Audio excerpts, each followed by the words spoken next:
Considérons une décomposition de E en somme directe de sous-espaces f et g, où f et g sont non réduits à 0 et invariants par t, où t est un endomorphisme sur E. Dans une première partie de la question 1, on va montrer que t est injectif, c'est seulement si ces restrictions f et g sont également injectives.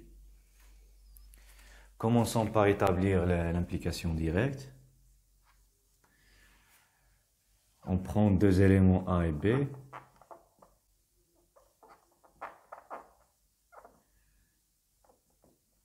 Respectivement dans f et g, tel que t restreint à f de A est égal à t restreint à g de B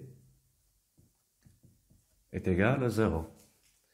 On va montrer que A et B sont nuls. Ça veut dire, on va montrer que les noyaux de t restreint à f et t restreint à g sont triviaux. On a t de A plus B est égal à t de A plus t de B est égal à t restreint à f de A plus t restreint à g de B est égal à 0. Mais t est injective.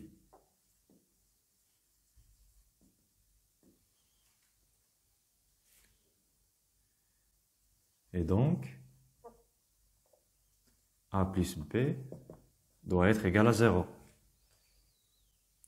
Et par suite,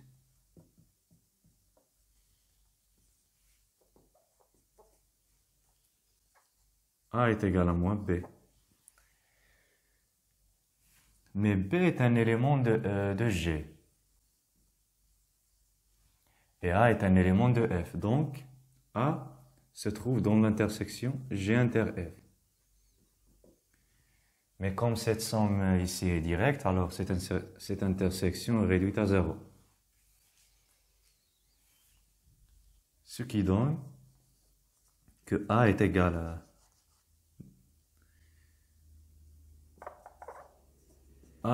B est égal à 0. D'où t restreint à f et t restreint à g sont injectifs.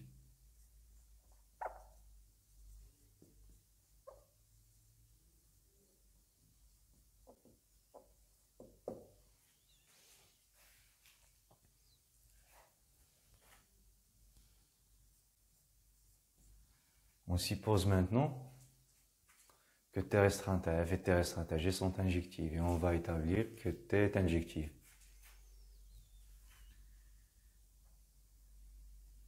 On prend un élément x dans E, tel que t de x est égal à 0. Autrement dit, x est dans le noyau de t. On a x est égal à A plus B, où A et B sont respectivement dans F et G.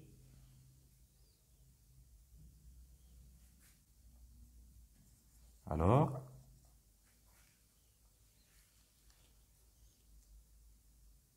t restreint à F de A plus t restreint à G de B est égal à t de A plus t de B égal à t de A plus B égal à t de x, qui est égal à 0.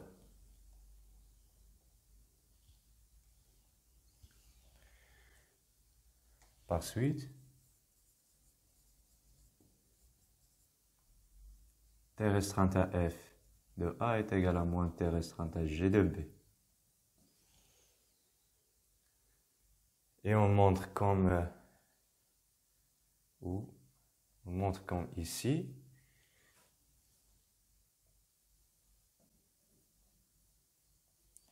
que t restreint à f de A est égal à t restreint à g de B est égal à 0. C'est parce que ces éléments, c'est un élément de F et celui-là est un élément de G.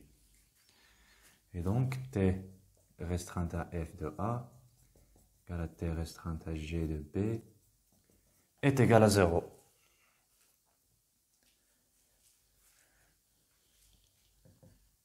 Ce qui implique que A est égal à B est égal à 0. D'où X est égal à 0 et T doit être injective.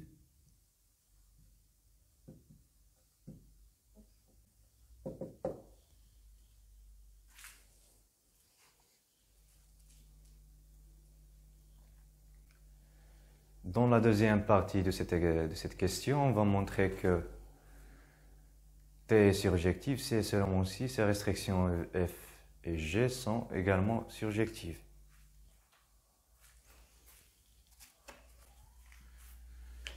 Maintenant, j'efface.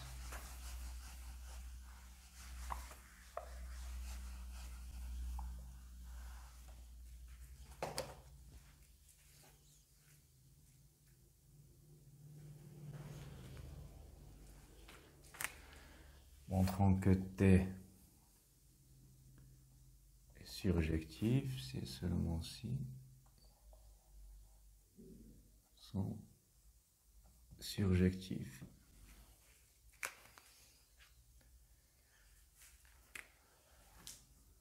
Montrons d'abord l'implication directe. Alors, soit A et B respectivement dans F croix G, dans F et G.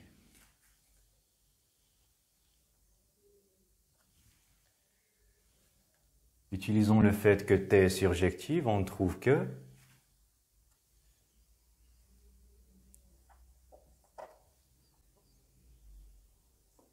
T de x0 est égal à A plus B pour un certain x dans E. x0 dans E.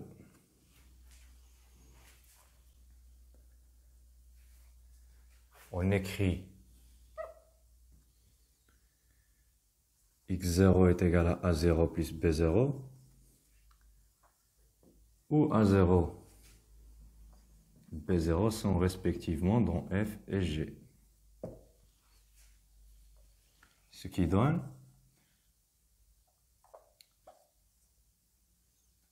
T de A0, excusez-moi, T restreint à F de A0 plus T restreint à G de B0 est égal à T de A0 plus B0 est égal à A plus B.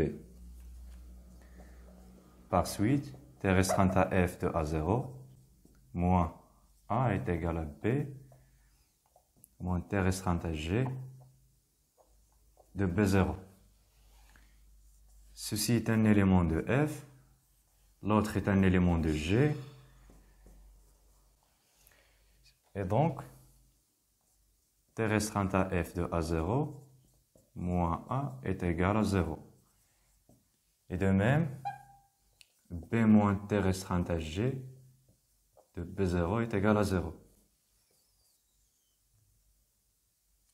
Ce qui implique que T restreint à F de A0 est égal à A. Et T restreint à G de B0 est égal à B. Et ceci, c'est exactement dire que T restreint à F et T restreint à G sont surjectives. D'où T restreint à F, T restreint à G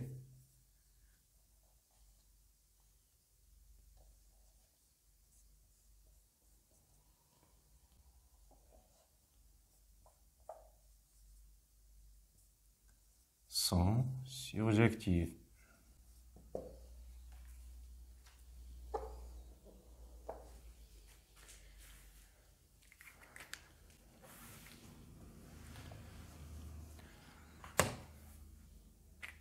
Maintenant, on va montrer la réciproque.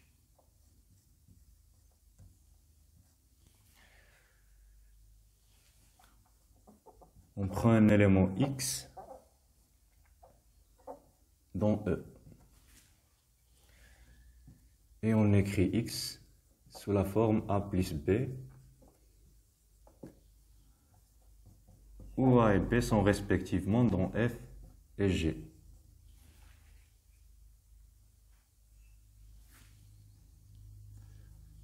Alors ici,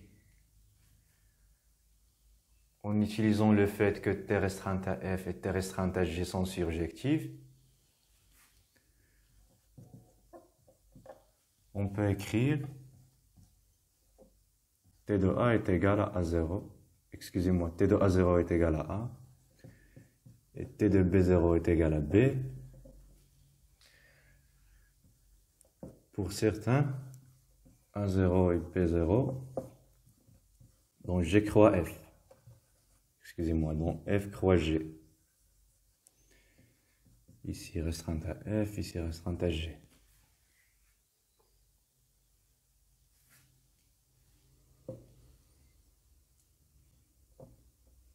Donc,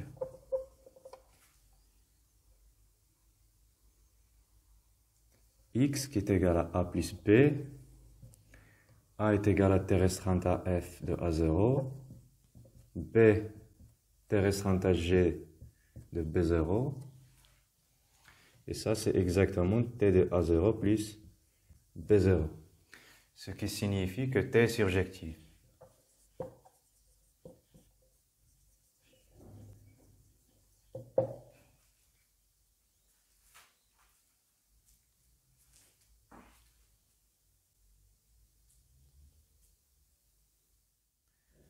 Montrons maintenant que le spectre de T est la réunion des spectres. Tout d'abord, remarquons que quel que soit lambda un scalaire, T plus lambda l'identité de F est inclus dans F. Et T plus lambda l'identité de G est inclus dans G. Ça veut dire que F et G sont invariants par T plus lambda, l'identité. Maintenant,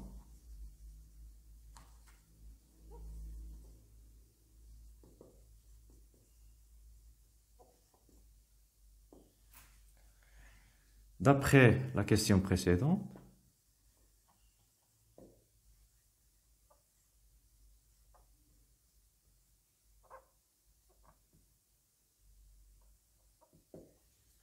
lambda appartient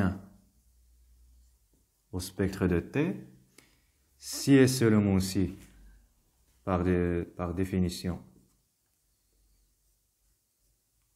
T moins lambda, l'identité, n'est pas injective.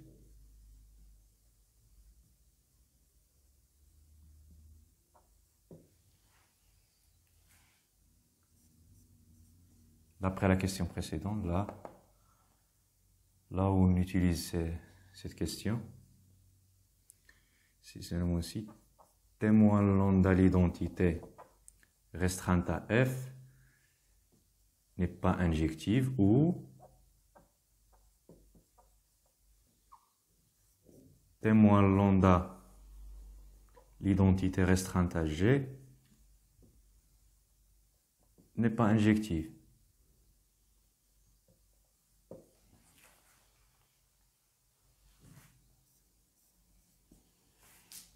Si seulement si T restreinte à F moins lambda l'identité de F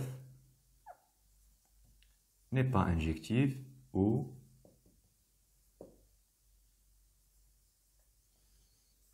T restreinte à G moins lambda l'identité de G n'est pas injective.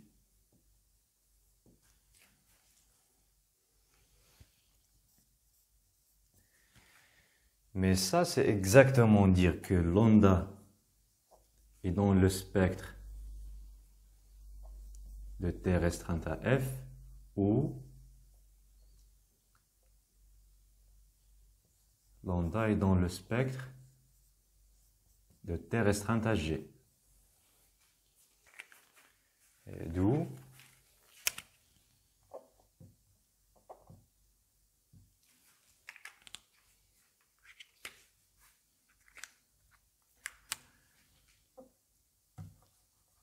le spectre de T est égal à la réunion des spectres T restreinte à F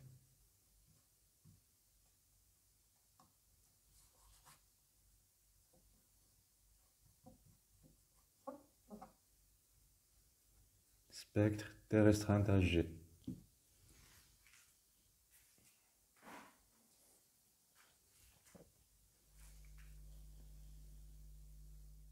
Considérons P la projection sur G parallèlement à F. On va montrer dans la dernière question que le spectre de P égale exactement à 0 et 1. Tout d'abord, remarquons que, quel que soit A appartient à F, P de A est égal à 0. Et quel que soit B appartient à G,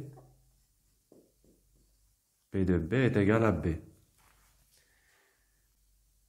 En particulier, F et G sont invariants par P. Et on a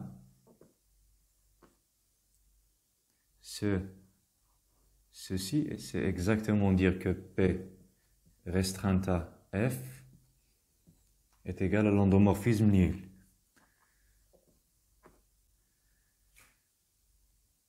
Et ça implique que P restreint à G, c'est tout simplement l'identité de G. D'après la question précédente,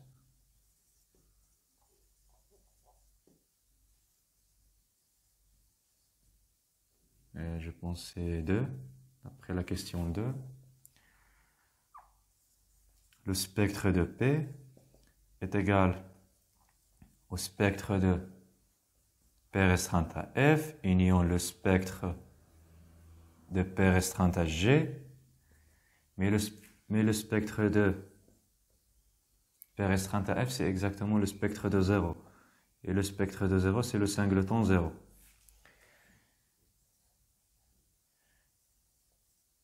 Le spectre de P restreint à G, ça veut dire le spectre de l'identité de G. Et le spectre de l'identité, c'est tout simplement le singleton 1. Et donc le spectre de P, c'est 0, 1.